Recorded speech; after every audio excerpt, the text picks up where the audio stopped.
এতগুলা মাছ আমার শ্বশুর বাড়ির পুকুর থেকে পাওয়া কাতলা মাছের সাথে তেলাপিয়া মাছ আছে।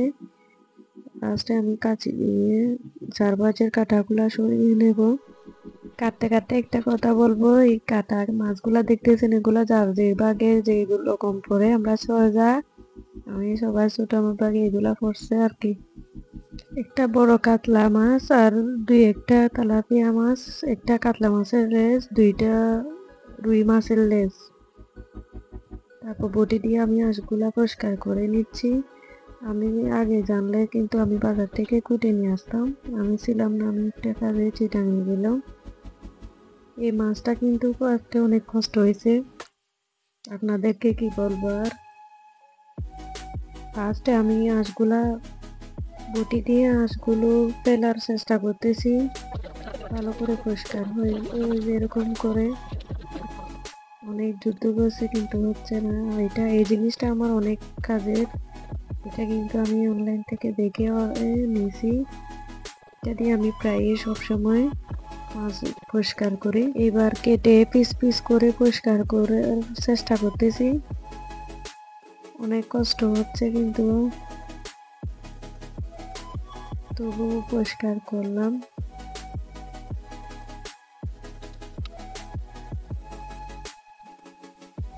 দেখেন কিরকম পরিষ্কার হয়েছে। এবার মাছের মাথাটা আর একটু দলে পরিষ্কার করব। তারপর তেলাপিয়া মাছ এগুলা টুকরো টুকরো করে একেবারে পরিষ্কার করে রেখে দিচ্ছি। ময়লাগুলো প্রতিদিনে রেখে একটু হলুদ আর লবণ দিয়ে ভালো করে পরিষ্কার করব। আমি কাতলা মাছ এগুলো আলাদাভাবে রাখছি। আমি সব মাছ একসাথে রান্না করব না, এগুলো ফ্রিজে রেখে দেব।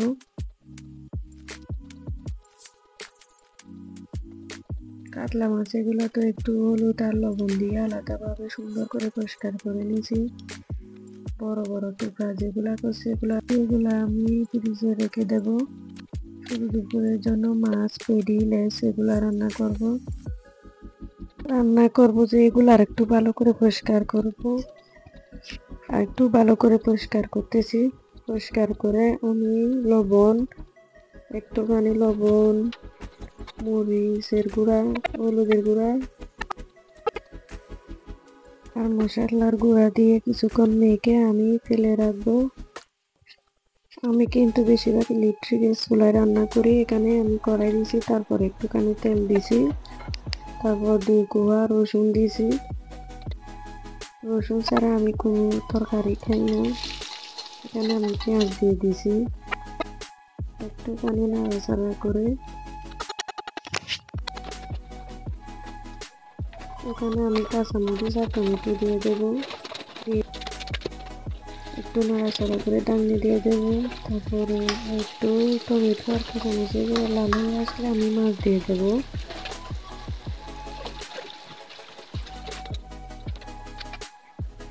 মাছ কিন্তু 2 পাশে একটু লাল করে,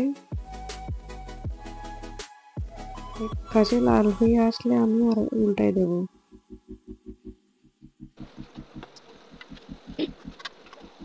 এটা একটু মরিচ কম লাগতেছে, এই জন্য আর একটু মরিচের গুঁড়া দিয়েছি। আমি কিন্তু প্রত্যেক তরকারিতে একটু মরিচ বেশি খাই। তারপর পানি দিয়েছি, পানি দিয়ে আমি একটু নাড়াচাড়া করে ডাঙনি দিয়ে দেবো। কিছুক্ষণ পর ডাঙনি উল্টাইয়ে সিদ্ধ হয়েছে নাকি দেখবো। একটু সিদ্ধ হয়ে আসলে আমি ওখানে তেজপাতা আর টমেটো দিয়ে দেব। তারপর আবার ডাঙনি দিয়ে কিছুক্ষণ রেখে দেব। ভালো করে সিদ্ধ হয়ে আসছে, আমি চুলা বন্ধ করে দেব। এখানে ইলেকট্রিকের চুলা কিন্তু 15 মিনিট তাপ থাকে, এখানে মরে যায়। দেখেন কি সুন্দর একটা কালার আসছে। তারপর এখান থেকে আমি একটা পেরি, 2টা টমেটো, একটা কাঁচামরিচ নেব। পেরি কিন্তু আমার প্রিয় খাবার, এখানে কাটা থাকে না এরকম। দেখেন গরমের জন্য আমি ধরতে পারতেছি না এটা। গরম ভাতের সাথে হলে তো আর কথাই নেই, অনেক মজার একটা খাবার।